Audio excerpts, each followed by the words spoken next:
Welcome, viewers, to the YouTube channel Lex Consilium Foundation. I'm Major General Neelendra Kumar, and I'm talking to Stuti, based in Fremont, California.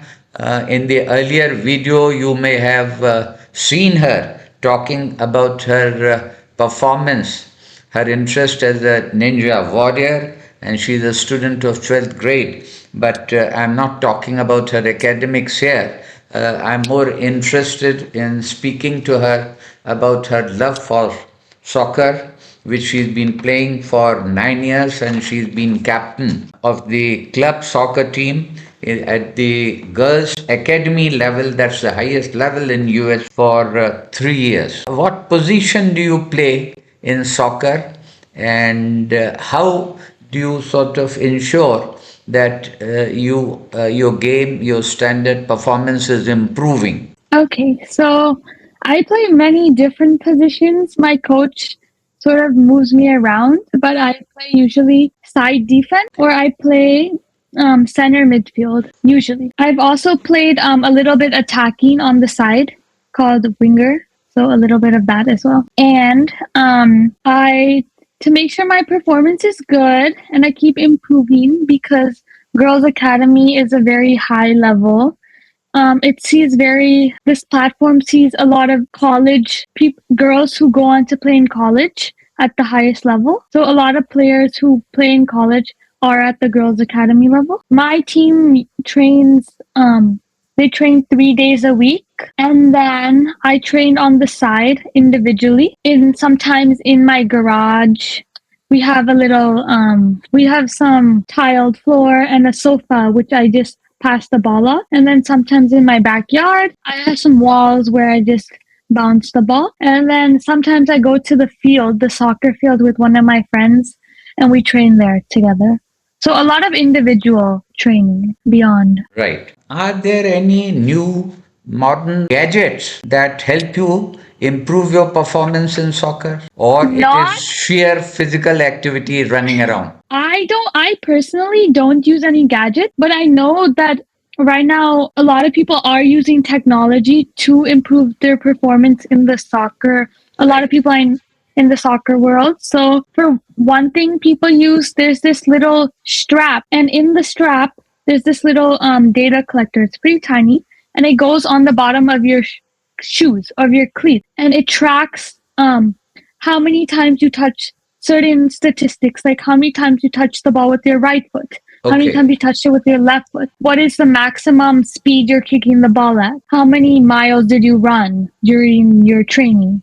So people use this to get information about their training and what aspects they can work on in their training. For example, they need to know whether or not they should use maybe their right foot more and improve their right foot because they're not touching the ball a lot with their right. So, in each match, you get your performance appraisal, if I can call it that, that you were in contact for how many minutes continuously with the ball, and how many times during the entire duration of the match. You get that sort of feedback. Pretty similar. We do have my club. It's a camera. They mount it. It's pretty high, maybe like 20 feet, and it records the game, and then it records individual statistics as well using some technology, creates clips of your performance of you during the match. It also gives you information like how many miles you ran, where were you on the field. Okay. You have a coach, a full time coach in the club where you play? Yes. You know, that's very important. Some years back, I visited West Point, and I was told at the West Point that the soccer coach there in the US Military Academy is one of the highest paid persons in US, and I was quite surprised. They say that the Academy of Association of Graduates of West Pointers, they pay him. Now that's the situation. Now, but here, Stuti, I'd like to ask you that with your participation, your interest in ninja and soccer, you said 3 times a week, and perhaps when it's a time for competition or the league matches, it may be more.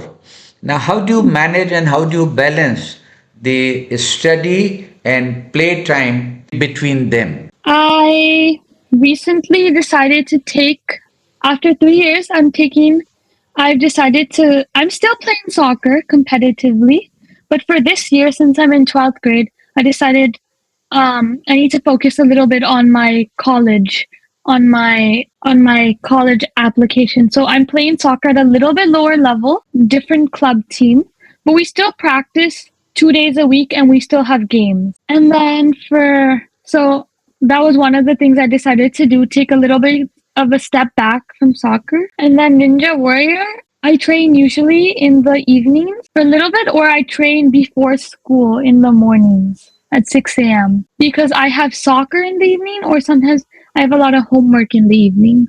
So I need to get my ninja training done sometime throughout the day.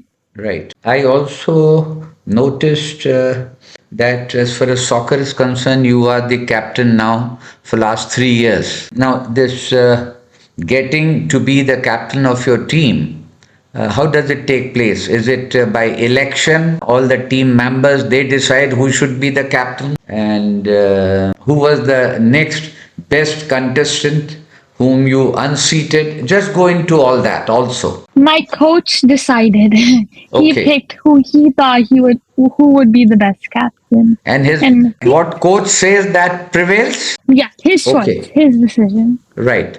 So there's no election. No, no election. No election. Okay. Hmm. And are you quite confident that you will continue to be captain for next couple of years? Maybe we'll see if they like my Okay. performance.